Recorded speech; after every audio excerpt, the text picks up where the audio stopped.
Hi everybody, we're at a residential home. As you can see, it's a lot of sedum spuria, I think everywhere actually. Doesn't look bad. I mean, most people would be happy with this, but then we're at a home where it's not most people. We did a garden for them in the back and they want us to renovate and enhance it, and they want to take something that's believed to be beautiful and make it more beautiful.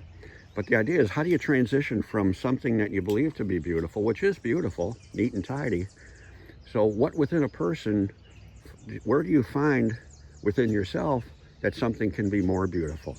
So we're here to create some self-expression from Northwind and change some of the plantings around. We're not going to change everything, but enhance it with more diversity.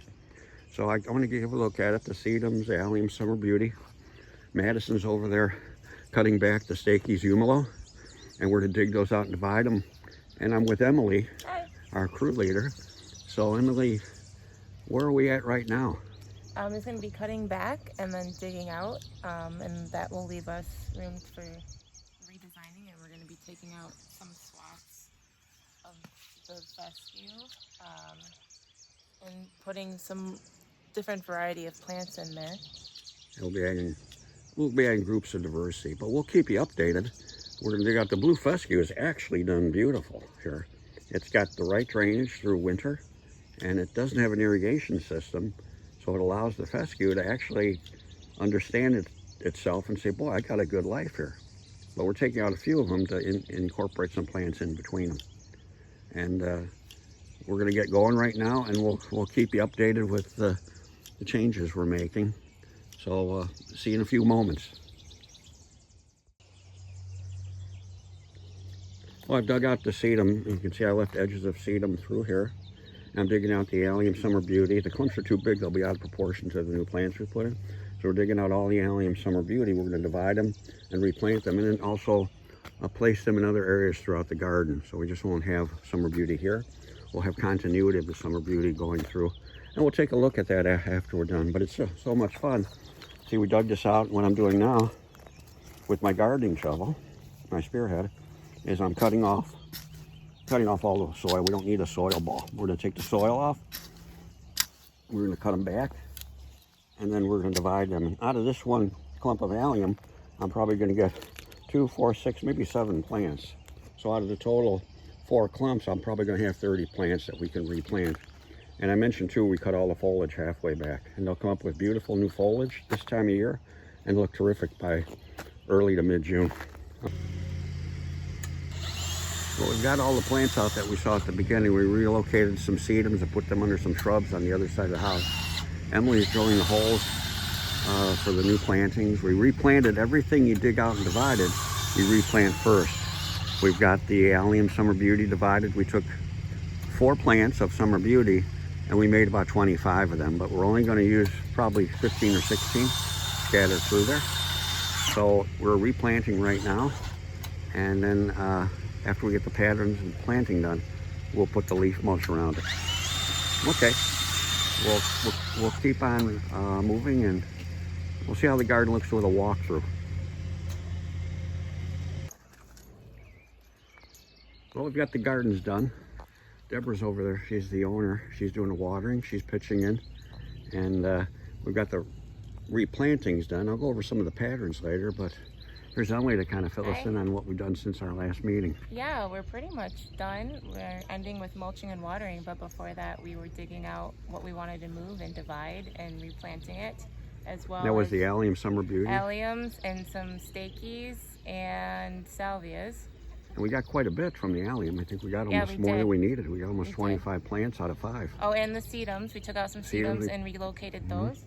And obviously put in some new gallons and quarts. But yeah, we got it all cleaned up. It's just the leaf mulch? Just leaf mulch and watering. And watering. That's all that's left to do. And Deborah's helping out with that. And yeah. We'll take a look at some of the patterns. Well, what I've used here. Thanks, Emily. Thank you. I've used Carex. We have Carex. This is Divulsa. There's only a few of them, and we're to weave annuals in between the Carex. Got 2 small groups of Sedges humilo, Lichnus coronaria. They're a hot pink color. Phlox flamingo, fashionably early. Calamiris blue star, Aruncus misty lace, so the white folding over the blue of the Calamaris. Penstemon from seed called Mystic. It has shades of dark color, so it's a mix of green and darkness, dark foliage. It's kind of cool. It's not just all dark. And back there, Geranium Soboliferaum. It's a very intense garden, so it'll take a little more gardening thought to manage this, but it will close together quickly. Have Colony, Tiny Tortuga, and we just put in for a little interest Centaurea Amethyst Dream, and then we have some Campanula Glamourata Alba, a puff of white, kind of with the amethyst color, Allium Summer Beauty, our divisions there. We've got Wit the dog, patrolling everything and checking out everything. Monarda Bradburyana, another Lichnus coronaria. And the Fescue here has done very well. It has good drainage through the summer. There's not an irrigation system here, so the soil drains well and has good winter drainage. So it's really the best Festuca glauca I've seen. And we just incorporated Nepeta early bird in between it. So that's some of the patterns. We can go over a few more. I'm going to come back later. I come back later to count the plants so I can actually do the billing. A lot of times I get done, I'm so excited to go on to the next garden, I forget to bill people. But we had a good time here. And I think I mentioned in the back Aruncus Misty Lace. It's a beautiful goat spirit that'll carry the corner outward. So I think it's going to look good when it matures. And it actually looks good as young children, doesn't it? It's very exciting. That's the joy of gardening. I'm really excited about our future working with residential folks. And then again, there's Deborah helping us out with the watering, and she's getting accustomed and acclimatized to the patterns that we've put in. And we'll be changing this area too. This is all sedum, so it's kind of a neat and tidy look. We started when we got here, and we turned neat and tidy into healthy and beautiful. And I think that's our future: neat and tidy to healthy and beautiful, and also learning and understanding good stewardship. Thanks, everybody.